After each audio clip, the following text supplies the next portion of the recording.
చిత్తూరు జిల్లా రామసముద్రం మండలంలో ఆపరేషన్ గజ ప్రారంభమైంది. రైతుల్ని, గ్రామస్తుల్ని బెంబేలెత్తిస్తున్న గజరాజుని తరిమికొట్టేందుకు ఫారెస్ట్ అధికారులు తమ ప్రయత్నాలు స్టార్ట్ చేశారు. ఇందుకోసం శిక్షణ పొందిన 2 ఏనుగుల్ని రంగంలోకి దింపారు.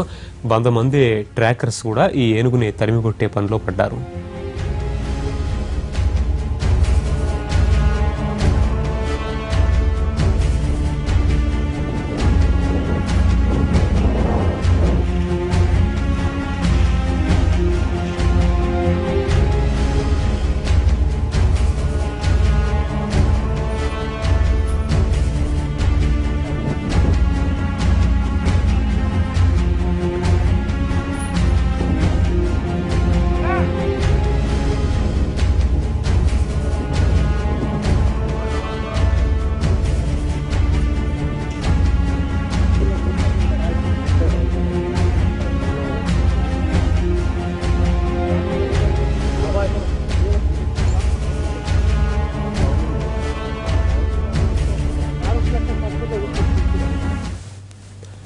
రైతుల్ని బెదిరిస్తున్న గజరాజు తిరుమల రెడ్డిపల్లి సమీపంలో ఉన్న ఒక అడ్డ కొండపై ఉండడంతో దాన్ని కిందకు దించడం అధికారులకి కష్టంగా మారింది. ఇన్నాళ్లు చిత్తూరు జిల్లాలో కుప్పం, పలమనేరు నియోజకవర్గాలకు మటుకే ఏనుగుల బెడద ఉండేది.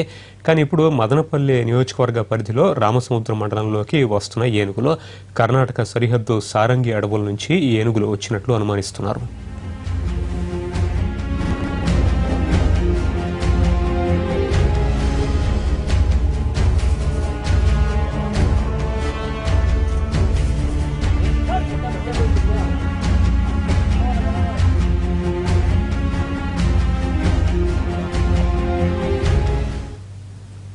ఈ ఏనుగు ఒంటరిదే అయినా 4 రోజుల నుంచి రామసముద్రం ప్రాంతవాసులకి కంటి మీద కునుకు లేకుండా చేస్తుంది. ఏనుగుని తరిమేందుకు ప్రయత్నించిన సమయంలో గొల్లపల్లి వద్ద రామయ్య అనే రైతు మరణించాడు. దీంతో ఫారెస్ట్ అధికారులు ఆపరేషన్ గజ ప్రారంభించారు. ట్రాకర్స్ ఏనుగుని వెంబడించడంతో అది అడ్డకొండపైకి వెళ్ళింది. అయితే ఏనుగుని త్వరగా దింపి తిరిగి కర్ణాటక అడవుల్లోకి తరలిస్తూ ఉంటున్నారు ఫారెస్ట్ అధికారులు.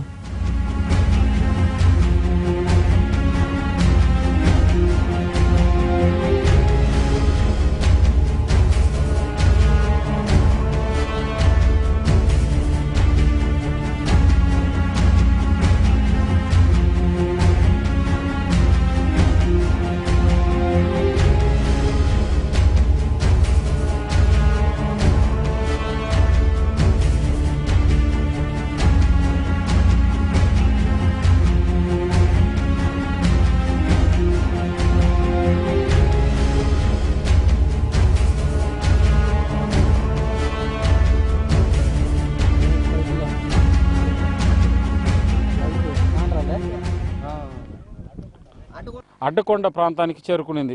ఆ అడ్డకొండ ప్రాంతం కూడా చిన్న చిట్టడు లాగానే ఉంది, కానీ పెద్ద అటవీ ప్రాంతం ఏం కాదు. కాబట్టి పైకి చేరుకునే దానివల్ల దాన్ని నిన్నటి నుంచి సోమవారము, మంగళవారం ఈ రోజు వరకు కానీ దాన్ని పైనుంచి తరలించాలని కిందికి తోలేదానికి చాలా ప్రయత్నాలు సిబ్బంది అంతా పైనే ఉన్నారు.